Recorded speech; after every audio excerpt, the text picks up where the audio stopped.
Welcome to the Parent Ed podcast by Focus on the Family Singapore. Family life can be crazy and chaotic, so join us as we figure it out together.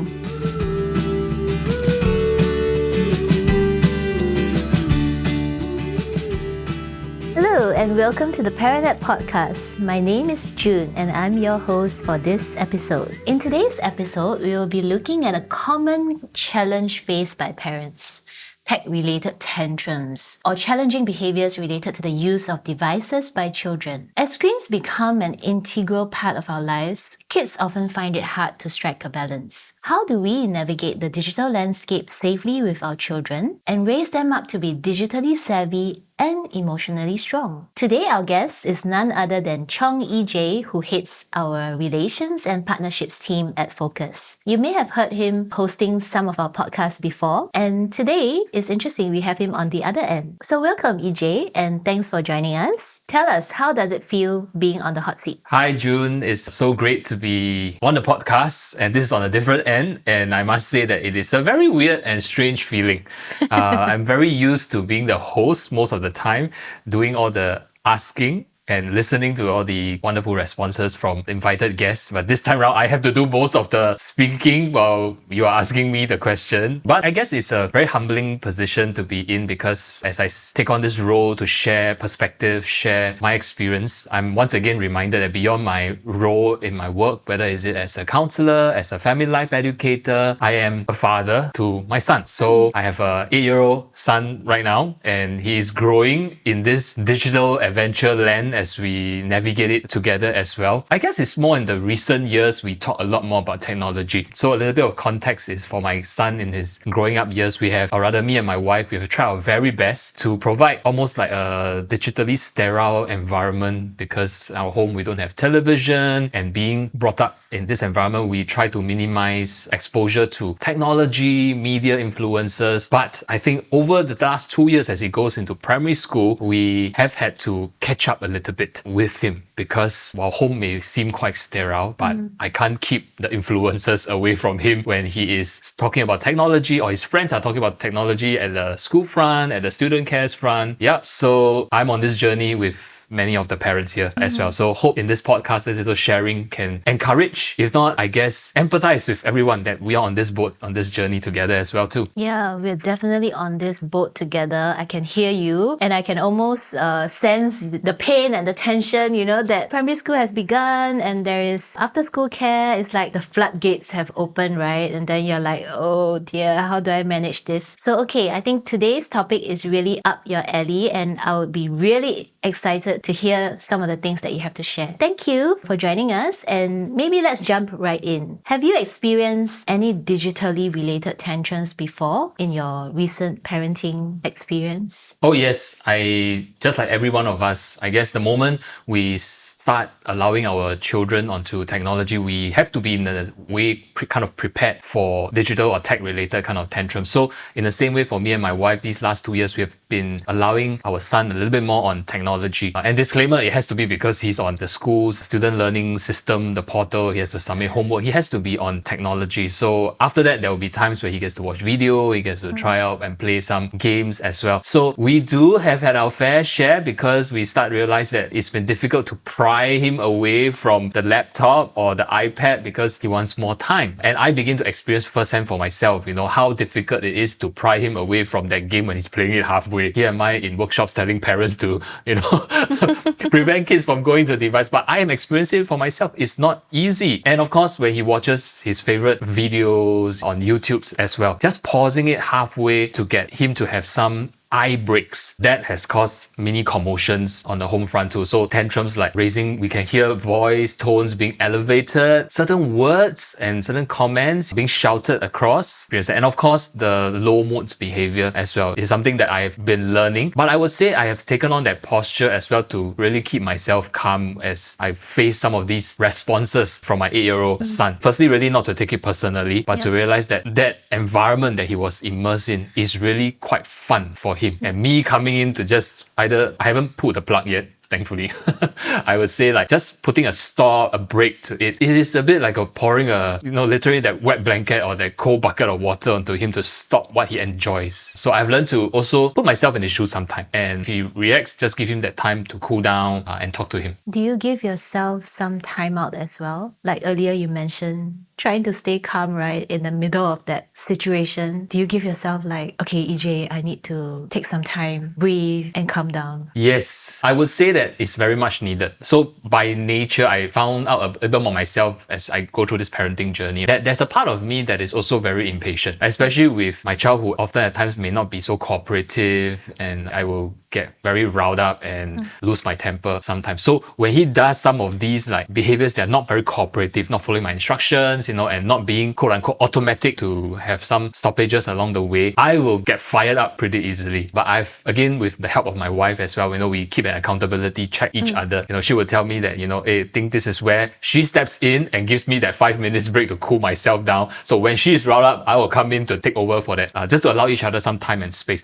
And I must say, when we give each other and we as parents allow ourselves that space, just even 5 minutes to calm down, collect our thoughts and our emotions, we will respond better. And this is an analogy that I give myself as well, because I talk in visuals and that's how I work on my mentality. Yeah? The child is going through a storm at that moment when we try to put a cut or a stop to his internet habits or device usages. And if we come in with all our tempers flying, we are actually growing the storm. We're not trying to calm the storm. So, but when we take a break, take a pause to calm ourselves down, we come in more collected, then we are in a better position and perspective to regulate whatever the child is going through. I think that's a very helpful analogy. The storm of tantrums or disagreements that could arise, when devices are being used and when limits are sometimes being overstepped. I wonder if we can kind of backtrack a little and tease apart what makes this a digital tantrum? What makes this a screen-related tantrum? What's the difference in the way these play out from, like, let's say a general tantrum? Obviously there's a screen related to it, but what else? Yeah, so actually tantrum is not new, and we in our own growing years, we have displayed some of these behaviors. So we commonly know tantrum as, the uncontrolled outbursts of like anger, frustration, typically among young children as they are growing up. There are a wide ranging of behaviors. I see in my own child, I see in the course of my work as well. It can be things from like whining, crying, all the way escalating to your screaming, kicking, hitting. Even sometimes there are children that I've seen going into like breath holding spells, that affect themselves. So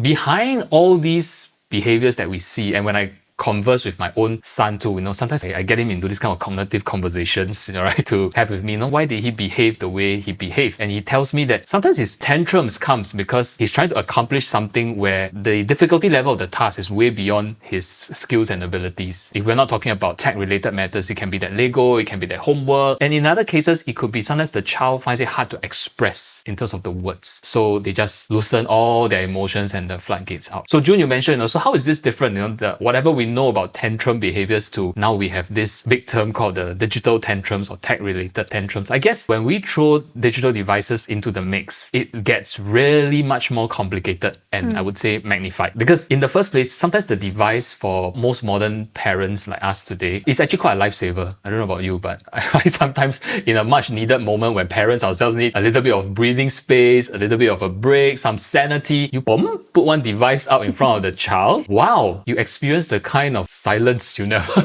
experienced before, the quietness, the calmness that you've been seeking. The child somehow becomes very compliant in the behavior. They will eat their food, the family can have a peaceful mealtime without any quarrels, and sometimes the whole device thingy can become a very effective, I would say, like a reward for the child to get their cooperation. But the moment we remove the device, wow, you'll probably see a never seen before kind of meltdown, fights and quarrels. I mean, thankfully I haven't seen in my household and I don't wish to see in my household, but in the course of my work in social service and in counselling, I have seen some really very terrible situations where there were fights, there were quarrels that actually happens. I would say in terms of digital related tantrums, some really common sites, behaviors that we might notice would include like the child refuses to comply with screen time limits. And I've witnessed it in my own home when I said, all right, son, 5 more minutes, and the 5 minutes become 10 minutes, 15, half an hour. And if I don't put a foot down to it, it just keeps extending. Second common site we might see is probably no motivation to do other kinds of work other than playing games or watching videos on the devices. When they're on there, they're like, ooh, wow, full of bustling with energy. But the moment you get them to do something else, housework, homework, any kind that's related to a work, they're dragging their feet, they're whining, they're complaining. My son does a lot of that as well. My kids do that too, so you're definitely not alone there.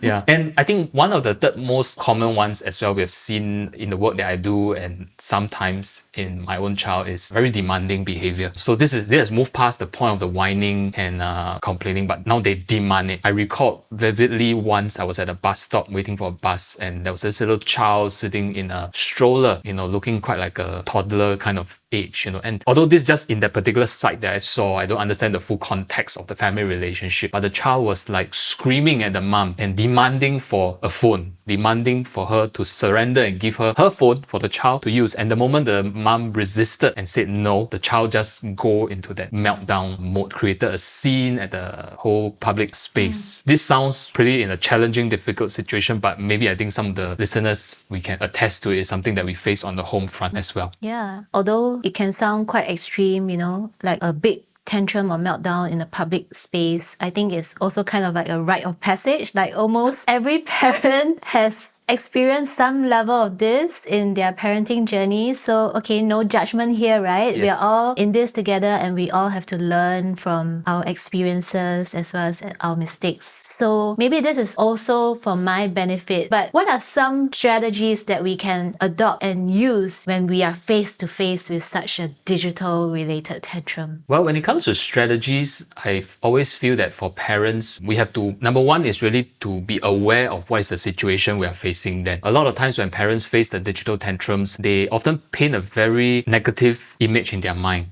Oh, that's it, my child, my boy, my girl, he or she is addicted. So don't go into that mode. If you have read enough research articles and talked to many of the professionals, children at a young age, we don't use the word addiction to label them. They're too young because they're still growing cognitively, developing. They're still in the early stage of development. So we don't diagnose them with addiction. What I would say is that they have probably over the years developed a sense of unhealthy dependency on the device. So that now when you try to retract it away, put a cut to it, now that's when the tantrum starts happening. Be very aware this is not addiction. This is probably due to some long-term and I would say like unhealthy conditioning that has happened. So there is hope. So that first perspective taking from a parent's awareness is very important. There is hope if you want to reverse the situation. It may be tough, but it's not impossible. There is hope. And so the parents and the family environment does play a very huge factor in helping to do this, what we call a bit like reconditioning, to get them back and lessen the tantrum. So it starts with that first thing, to have that sense of awareness. Number two, I think it's important to come back again to setting agreements. Now, agreements regarding rules, regarding boundaries, regarding consequences. I had to do this when my son entered primary 1 and he started asking me for iPad, starting asking me for access to laptop, because on the context that he has to do for learning, his SLS. But I was brought back to this reminder that before we allow our children into this digital wild, wild west kind of world, we need to put the structure and the rules in place. It's a bit like a football game, right? I always say, in every football game, before you start, the referee has to be in place first. If you start a football game without the referee, everybody just does their own thing, anyhow tackle, and the game just runs in madness. So in the same way, before they are allowed to enter the device, using it, watching things, set the ground rules. For example, how much time are we allowed? Is it 10 minutes, 15 minutes, half an hour, depending on the age? And parents must set it in agreement with our children. However, I do want to advise one thing is that when we talk about time, we all know that children at their young age, whether they're in the kindies, whether in their very lower primary, the concept of time is very difficult to grasp. That's why 5 minutes become 10 and 15 and so forth. Right. And so it just flies by. So it's better to measure so-called time in terms of quantity, I would say. 1 video, 2 games is more measurable, I guess, for the child itself. And it's easier for us parents to keep track, right? When you notice that the show is coming, the game is nearing the end, you can prep them. All right, it's coming the end already. All right, this part is where it's going to end. So be prepared. You can prep them for the end and the transition. Examples of boundaries could be when they could use the device after school, but not just after school, right? They need to do the priority stuff like homework. Where can they use the device? I think that's very important because that's where parents are in the know. I tell my child, you want to use and do your learning, yes, at our table, the communal table that we use, so that mom and dad knows what's happening and the sound cannot be muted. Thirdly, how about what kind of content can they access? If it's this video, then just watch this video. Make sure the autoplay is not on, and anytime they it need doesn't to... keep going on and on, right? Yeah, because nowadays the content just keep snowballing, So if they need to, they want a new video, they have to ask mom and dad to come over. Examples of consequences. You like it or not, children will at times fail to keep the rules or the boundaries. All right. So in my house, me and my son, we have this 3-strike rule kind of agreement. So if you didn't abide by the rules or went off the boundary, then I found out about it, there's a first warning. Second chance, I still give you a little warning, but by the third time you do it, then that's when everything will stop. All right. Then the next session, either the time gets cut shorter, or we will remove that disbenefit of screen time. So all these are communicated beforehand. My son is a talker. I have an 8-year-old boy, but he talks like a young adult. All right. So he takes after you, EJ. Oh no. So he actually told me that whenever I have some consequences dished out, for example, I keep away the laptop that he's not allowed to use, or no video, he'll always ask me, until when? Until when? And that gives me a thought that, hey, actually in our consequence, maybe it's also good to bring out that there's a time frame to it, or there's a particular behavior you hope to see before you allow that privilege to come back again. So sometimes if parents need to say no access to the videos or the game, is it a few days? Is it a week? Because if there's no duration, there's no end in mind, I realize that it further demotivates the child. Or some parents will just say, you're not allowed screens forever. Forever. Wow. This is like a threat, right? Yeah. So it really dampens the whole mood, and there's no motivation to get the behavior right. It focuses on punishing the wrong, but it doesn't promote what is the good behavior or the right behavior that we want to see. That's the second strategy, I feel like, agreement. The third strategy that I often use is to explain the reason, because behind every rules, the boundaries, there has to be reasons, the why behind the agreement. And something that I personally try to do a lot is explaining the why, to attach it with a value, to explain that, for example, when you flout this rule, there's a consequence. You're not allowed to use or watch the video for 2 days. And that's because your action has not been respectful to what we agreed on. So there is a value that is attached behind it. And I think it's worthwhile while the child is young to bring it across, so that they will know that it's not just some punishment, heavy laden digital cane that comes down, but there is a value that we want to see. And I think lastly, something that has really helped me that I thought I wanted to share a strategy with everyone is that try to have a transition after this digital usage that the child is on. We must know that when they use digital, right, they're sitting in front of the TV, they're sitting in front of the iPad or the computer. It's very sedentary. I'm an engineer by training, so I think in terms of science, there's a lot of stored energy right now. There's a lot of potential energy waiting to be unleashed. Okay, and so if you don't have a transition activity, where do they unleash the activity? Unleash on us lah. They start doing all the funny things at home, and then we get even more upset, right? So ideally, we try. If you can, let them go out for a playground time, do some grocery runs. So if you just go out and expand the energy, and in that process, talk about what they watch. Talk about what they just played. It serves as a good transition to ease them out of what they were enjoying just now. It doesn't become just like an immediate cut off, but they can slowly transit out of it. And I think it's also worthwhile doing this kind of conversation, because these are good conversation starters, right? That parent-child can have to better understand the child's world. Wow, those are great tips. Yeah, I think I picked up some that I might actually start putting in use at home with my boys. Yeah, I think what I'm hearing from you is that as parents, we also need to be aware and focus on thoughts that are a bit more helpful to ourselves in terms of keeping ourselves calm and able to really see the situation in its context and not escalate it to something that's, like catastrophic and going to be like damaging to the child or myself, right? And also like setting of boundaries is very important. I really like your 3-strike idea. Yeah, it gives them like sufficient chances, right, to, okay, I think, I better get this right. Daddy or mommy has reminded me already. And lastly, you talked about like promoting or encouraging the behavior you want to see rather than just dishing out the consequence, and then they kind of don't learn as easily, if you don't reinforce actually what you want to see them practicing and attaching a value like respect or even like integrity to it, right? So they learn that, okay, there's a reason behind daddy or mommy mommy setting all these boundaries and rules. They want me to grow as in my personhood and in my character. Yeah, so really jam-packed with gems, EJ. So thanks so much for sharing all your tips. And I can really see that it's come out from your practical experience, being a hands-on dad to your son. This sort of leads me to the next point that I hope to wrap up on,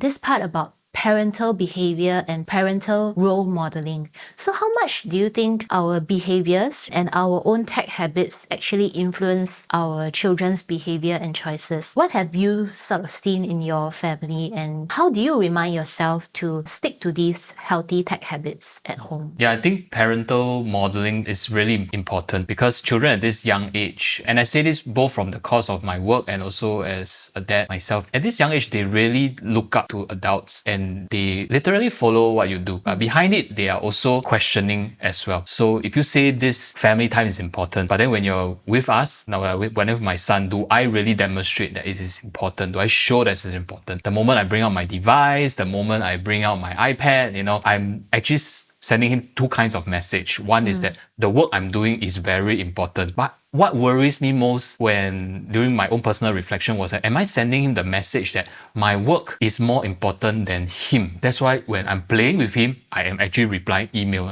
Those in my early days of parenting. It is really important because if they catch that kind of mindset, then as they grow up, when they have their own devices or when they're in their own playtime, they won't want to interact with us. They're just in their own world because they've seen us do it before. So yeah, I personally believe that modeling is really important. So I try my very best. I really disclaimer, just like every one of us, I also struggle as a working dad and trying to juggle sometimes urgency of the work and also the importance of being there with my son as well. But what me and my wife, we have been really trying to do is that whenever we have family time, be it is games time, activity times, or is it meal times, we really refrain from using our devices and use those time to purposely communicate, to converse, to have interaction. And this really focus on our actions in terms of I refrain from having my devices. But unknowingly, as I begin doing it, initially it was really tough. It was really tough. I couldn't get used to it. There was always that subconscious thing. I need to reach out into my pocket to hold my phone. There was that phantom vibration. I was just thinking that there were notifications coming about who I wanted to check it. But slowly, I think it really takes time to condition ourselves to not be touching our devices, to be focused on our children, our family, and talking to them, engaging them. But I realized that once I got used to it, right, I became more intentional. And I realized that I transited from just being so conscious of my actions, of what to do and what not to do, to be more intentional to be the dad to my son, to be immersed in being silly, roughhousing, playing, being attentive to him, hearing him as well. As parents, right, we can be there in person, looking at the child and saying that we are hearing, but actually we're not hearing.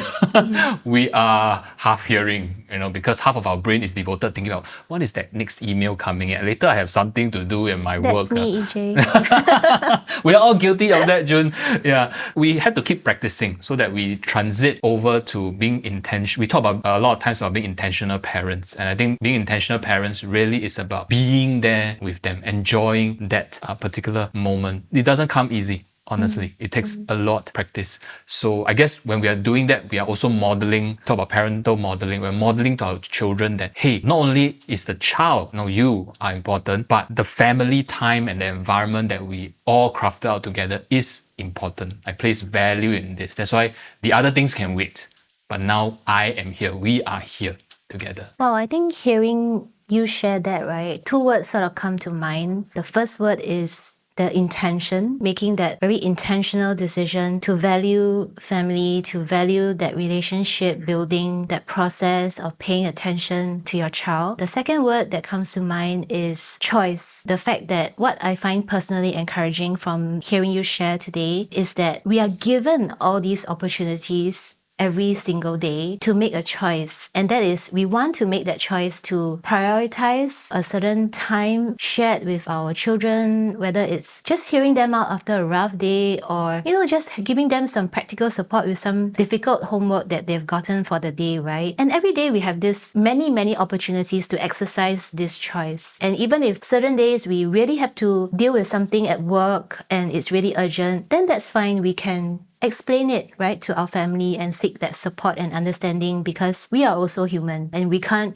sort of just throw everything aside and cater to them every time as well. But if we have made enough choices to be there and to be present with them, I think that gives us so much more freedom, in a sense, to negotiate this time with family and time at work or with our other responsibilities. So thank you, EJ. I personally feel very uplifted. Not just all the practical tips, but really the heart behind all this is really choosing to prioritize our relationships, choosing to prioritize our family. Do you have any encouraging words or last words to share with our listeners before we let you go? Well, I guess I want to encourage all fellow parents. This digital playground or this digital journey that we are on is not going to go away. It's here to stay. So what we really got to do is take that step of faith, that leap of faith, jump on this digital adventure together with your children. It's worthwhile. Some of us may be feeling very scared, apprehensive, but jump on it. And as you jump on it, have a lot of conversations with your children, because they are, in terms of the know-how, way ahead than all of us. Seize those opportunities, have conversations, and this journey will be full of learning, unlearning, relearning, and just enjoy it, even though sometimes we are not comfortable. But keep the end in mind, knowing that as you do all this learning, unlearning, relearning,